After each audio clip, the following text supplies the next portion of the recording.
लोकशाही आणि रुद्रच्या एक्झिट पोलनुसार महाराष्ट्रात अनेक दिग्गजांना धक्का बसण्याची शक्यता आहे आणि या यादीत कोणत्या नेत्यांचा समावेश आहे पाहूया।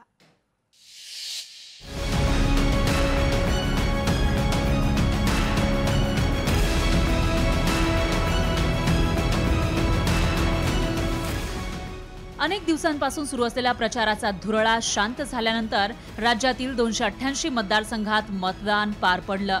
आता साऱ्यांच्या नजरा लागल्यात निकालाकडे।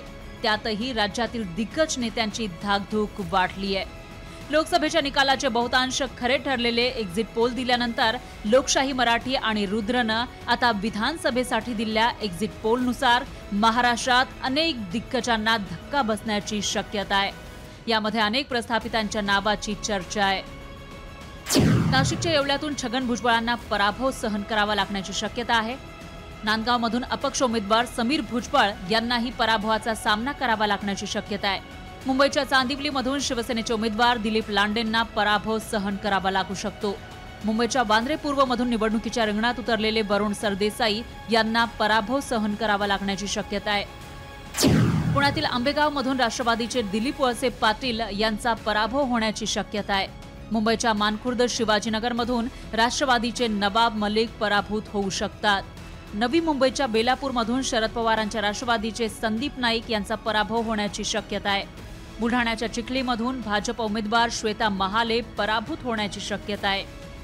अमरावतीच्या दर्यापूरमधून शिवसेनेचे अभिजित अडसूळ यांना पराभवाचा सामना करावा लागू शकतो।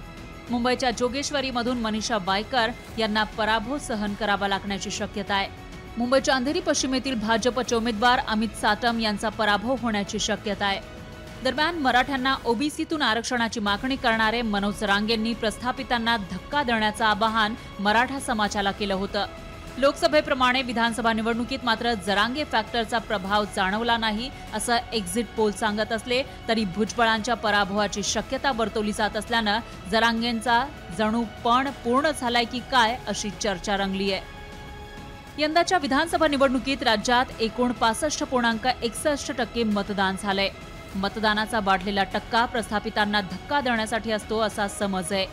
त्यामुळे या वाढलेल्या मतदानाच्या टक्क्याचा फायदा कोणाला होणार आणि कोणाचं नुकसान होणार हे 23 तारखेनंतरच समजेल। ब्युरो रिपोर्ट, लोकशाही मराठी।